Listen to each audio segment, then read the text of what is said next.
जय जगन्नाथ। आम भारत में विभिन्न प्रकार पर्वपर्वाणी आम पालन करुचे। प्राय सब पर्वपर्वाणी जिते पालन करुचे आमर समाज मंगलकारी होता है आमर स्वास्थ्य प्रति लाभदायक होता है जिते सब पर्वपर्वाणी अच्छी।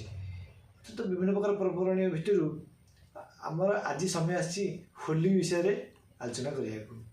होली एमती गोटे पर्व प्राय भारतवर्ष सबुआड़े पालन कर होलीटा आमर स्वास्थ्य प्रति कौन लाभदायक आम समाज प्रति कौन लाभदायक कौन समाज मंगलकारी कार्यक्रम यहाँ कहीं होलीटा आरंभ हो कहीं होली आम पालन करुचे किपरि होली पालन करा ये विषय आम आलोचना करा।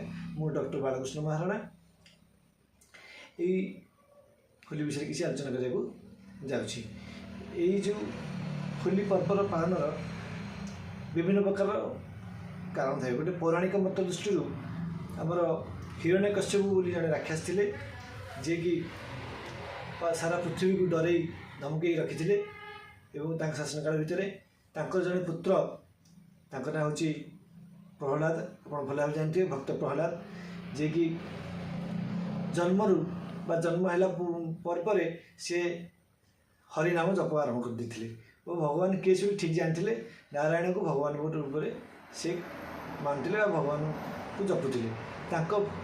बापा जो हिरण्यकश्यप जो राक्षस यहाँ भल लगे सी कहीं सी कहते जे मु ही सर्वशक्तिमान मु ही भगवान। तो अन्य को क्या पूजा कर दरकार नहीं मत पूजा कर समस्त किसी डर धमकाउले कि पुओ को यहाँ भल लगे पुओ कहे ना बाबा यहाँ सर्वशक्तिमान भगवान एक्चुअली नारायण स्वयं विष्णु जी तुम्हें कौन भगवान तुम्हें जड़े बलवान हो पार तुम्हें राक्षस तुम्हें जड़े बलवान हो पार तुम्हें मो पिता सी राक्षस जड़े तेणुक सी तुम्हें भगवान के पार ना सी एक कथा मान नी तेणुक पुत्र को डरिया उद्देश्य यही जिते चेष्टा कले बुझाइबे जे मु भगवान भगवान नारायण भगवान नुहे मु तो पिता मु हिरण्यकश्यप मु जड़े मु भगवान यहीटा को बुझाइबे बहुत चेष्टा करिया सहित विभिन्न प्रकार चेष्टा करिया सत्वे केबे बुझाई पारि नांती बा से केबे मानि नांती कहीं सी मानिबे से एक्चुअली भगवान भक्त से ठीक जिन भगवान किए से तेणुक से विभिन्न प्रकार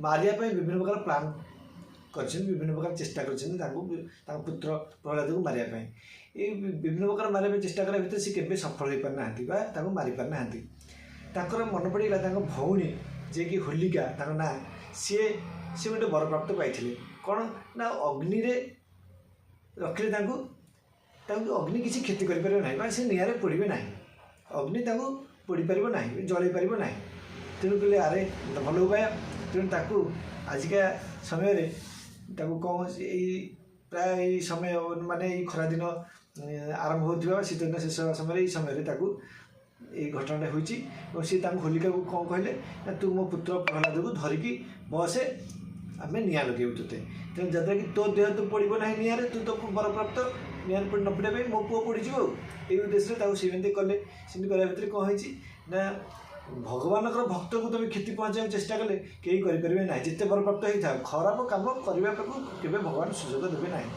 भगवान भक्त को टी देह टी भी खरच आसपार गार भी पड़ पार ना तेणु भगवान देखा तू जिते वर प्राप्त होता तू वो भक्त को तू जलिकी पोड़ी देव साहस कर जमा हे ना भक्त प्रहलाद किसी है उल्टी होलिका राक्षसी जली पोड़ी पाउस होगला।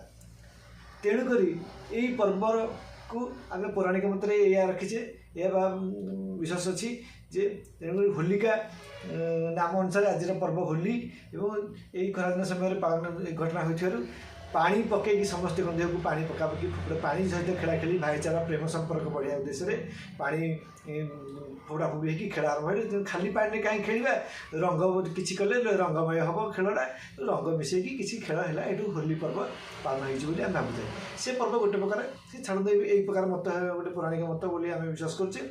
मो मत गोटे प्रकार विश्वास कर साइंटिफिकल कज कौन माने होली एक्चुअली आम स्वास्थ्य निश्चित भल आम जिते प्रकार पर्व सब अच्छे आम स्वास्थ्य निश्चित भल होता है। होली पछे कौन आम स्वास्थ्य प्रति अच्छी आज होली एक्चुअली मुझे साइंटिफिकल कजटा बुझाई चेष्टा करुँची। साइंटिफिकल कज कौन होता है माने होली पर्वटा देखु शीत दिन शेष होगापर एवं खरा दिन आरंभ ही होली पर्वटा आरंभ होता है होली पर्वटा होता है। କ'ଣ ନା ଶୀତ ଦିନେ ପ୍ରାୟ ଜଳ ଯେତେ ଥାଏ ମାନେ ନଦୀ ପୋଖରୀ ଏସବୁ ପାଣି ପ୍ରବଳ ଥଣ୍ଡା ଥିବ ଏବଂ ସେତେବେଳେ ଲୋକମାନେ ସବୁ ବାହାରେ ହିଁ ଗାଧୋଉଥିଲେ, ନଦୀ ପୋଖରୀରେ ଗାଧୋଉଥିଲେ, କେହି ଘରେ ବି ଗାଧୋଉନଥିଲେ, ପ୍ରାୟ ବାହାରେ ଗାଧୋଉଥିଲେ। ନଦୀ ପୋଖରୀ ପାଣି ସ୍ୱାଭାବିକ ଥଣ୍ଡା ଥିବ ଶୀତ ଦିନ ସମୟରେ। ସେ କ'ଣ କରେ ନା ଯେଉଁ ନଦୀରେ ପୋଖରୀରେ ଗାଧୋଇଲା ବେଳକୁ ସକାଳୁ ତ ସମସ୍ତେ ଗାଧାନ୍ତି ନା, ଗାଧୋଇଲା ବେଳେ କ'ଣ ହେବ ନା ଥଣ୍ଡା ସକାଶେ ଥଣ୍ଡା ପାଣିରେ ଗାଧୋଇବାକୁ ଆମକୁ ଟିକେ ଭଲ ଲାଗେନି ପ୍ରାୟ ଲୋକଙ୍କୁ, ତେଣୁ ଗୋଟେ କାମ ଚଳା ଗାଧୁଆ ଗୋଟେ କରିଦିଅନ୍ତି। ଶୀତ ଦିନେ ପ୍ରାୟ ଲୋକ ସବୁ ତରବର ହେଇକି ଗୋଟେ ହାଲକା ଗୋଟେ ଏମିତି ରଗଡ଼ା ରଗଡ଼ି ହେଇକି ନ ଗାଧୋଇକି ଖାଲି କାମ ଚଳା ଗାଧୁଆ କରିକି ଆସନ୍ତି। ତ ଇଏ ଆସତେ କ'ଣ ହେବ ନା ଆମର ଲୋମକୂପ ମାନେ ଆମ ଶରୀରର ସବୁଆଡ଼େ ଆମ ଶରୀର ଲୋମରେ ବା ଏ ଯେଉଁ ସ୍କିନ୍ରେ ଉପର ଭାଗରେ ସବୁ ବହୁତ ପ୍ରକାର କଣା ଅଛି, ବହୁତ ଗୁଡ଼ିଏ କଣା ଅଛି, ଲକ୍ଷ ଲକ୍ଷ କଣା ଅଛି, ଯେଉଁଟା ଲୋମକୂପ କୁହାଯାଏ ବା ବିଭିନ୍ନ ପ୍ରକାର ହୋଲ୍ସ ଅଛି ବଡ଼ିରେ।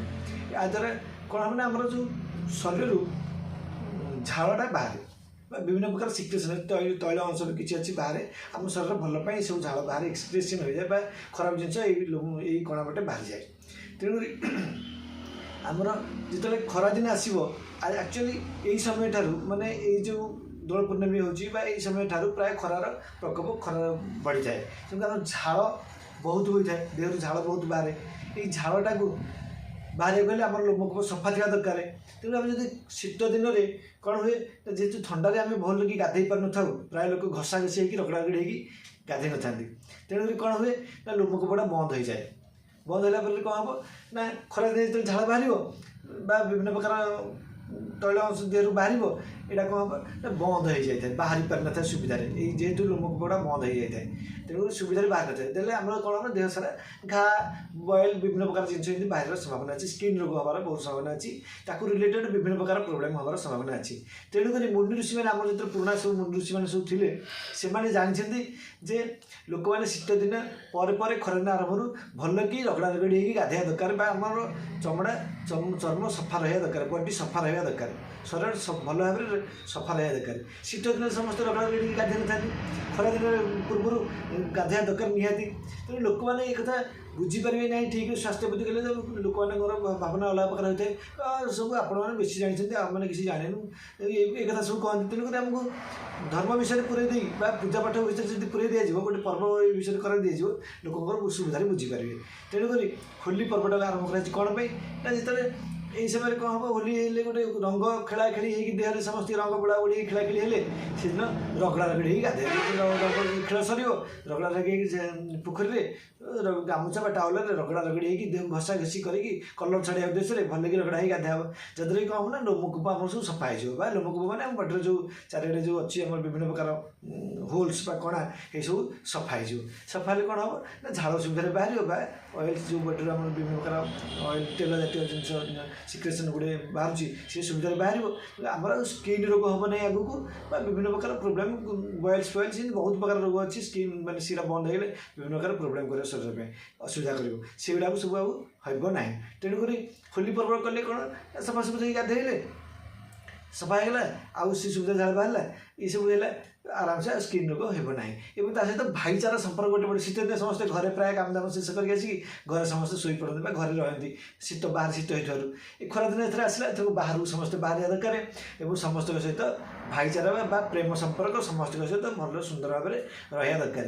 ତେଣୁ ରଙ୍ଗ ଯଦି କିଛି ଖେଳାଖେଳି ହେଇକି ଫୋପଡ଼ା ଫୋପଡ଼ି ହେଇକି ଗାଧା ଗାଧିକି ଦେହକୁ ସମସ୍ତଙ୍କୁ ରଙ୍ଗ ସାନ ବଡ଼ ଧନୀ ଗରିବ କିଛି ଏଥିରେ ଫରକ ପଡ଼େନି, ସମସ୍ତେ ସମସ୍ତଙ୍କ ସହିତ ସୁନ୍ଦର ଭାବରେ ଖେଳାଖେଳି କରନ୍ତି, ଖେଳା ପରେ ରଗଡ଼ା ରଗଡ଼ି ହେଇକି ଗାଧୋଇବେ ଏବଂ କିଛି ଉପରଳାକୁ କିଛି ଘରେ ବା ଏକାଠି ବସିକି ଭୋଜିଭାତ କରି ଖାଆ ପିଆ କରନ୍ତି। ଏଇ ମୌଜ ମସ୍ତି ଏବଂ ପ୍ରେମ ସମ୍ପର୍କ ବଢ଼ିବା ଉଦ୍ଦେଶ୍ୟରେ ଏଇ ହୋଲି ପର୍ବଟା ଆରମ୍ଭ ହେଇଛି ବା ଦେହର ରଙ୍ଗ ଛାଡ଼ିବା ପାଇଁ ଘଷା ଘଷି ଗାଧୋଇଲେ ଆମର ଦେହ ସଫା ରହିବ, ସ୍ୱାସ୍ଥ୍ୟ ପ୍ରତି ଏଇଟା ହେଉଛି ବହୁତ ଭଲ। ଏବଂ ଏଥିରେ ମୁଁ ଆପଣମାନଙ୍କୁ ଆଉ ଗୋଟେ ଜିନିଷ ନିବେଦନ କରୁଛି, ଆମର ଏ ଯେଉଁ କଲର୍ ବା ରଙ୍ଗର ଯେଉଁ ଖେଳ ହେଉଛି, ଆମର ଯେଉଁ ଘର କଲର୍ ବୋଳିବା ବା କାନ୍ଥ ବାଟରେ କଲର୍ ବୋଳିବା କି କାଠ ଜିନିଷ ଫର୍ଣ୍ଣିଚର୍ ମାନଙ୍କର କଲର୍ ବୋଳିବା, ସେଇ ସବୁ କଲର୍ ଗୁଡ଼ା ଆମ ଦେହରେ ଆମେ ୟୁଜ୍ କରିବା କଥା ନୁହେଁ, କାରଣ ତା'ର ଦ୍ୱାରା ରିଆକ୍ସନ୍ ହେବ ବା ଆମ ପାଇଁ ବହୁତ କ୍ଷତିକାରକ ହୋଇଥାଏ। ତେଣୁ ସାଧାରଣ ରଙ୍ଗରେ ଯେଉଁଟାକି ଫଗୁ ଏଇ ଫଗୁ ଖେଳ ଫଗୁ ହାଲକା ରଙ୍ଗରେ ଆମେ ଯଦି ଖେଳିବା ଆମ ସ୍ୱାସ୍ଥ୍ୟ ପ୍ରତି କିଛି ଖରାପ ହୋଇନଥାଏ ଏବଂ ଆଖି ଫକିରେ ପଡ଼େକି ଆଖି ଖରାପ ହୋଇନଥାଏ। ଯଦି ଆମେ ବାନିସି କିମ୍ବା ଖରାପ ଜିନିଷ ରଙ୍ଗରେ ଆମେ ଯଦି ଖେଳିବା ତାହେଲେ ଆମର ଆଖି ଖରାପ ହେବ, କାନ ଖରାପ ହେବ, ପାଟିରେ ପଶିଲେ ଖରାପ ହେବ, ସ୍କିନ୍ ପ୍ରତି ଖରାପ ହେବ, ବିଭିନ୍ନ ପ୍ରକାର ଖରାପ ଜିନିଷ ହେବାର ସମ୍ଭାବନା ବହୁତ ଥାଏ। ତେଣୁ ସତର୍କ ସହିତ ଆମେ ଏଇ होली पर्वटा को पालन करा दरकार एवं आम जाने आज कौन होली द्वारा समाज मंगलकारी कौन हुए बा समस्त सहित केमी भल होता है स्वास्थ्य प्रति समाज प्रति ये होलीर पालन सहित वर्ष जहाँ सब पर्व पालन हो स्वास्थ्य ही बहुत भल। जय जगन्नाथ। होली समस्ते खुशी पालन करूँ मोर ये निवेदन। जय जगन्नाथ।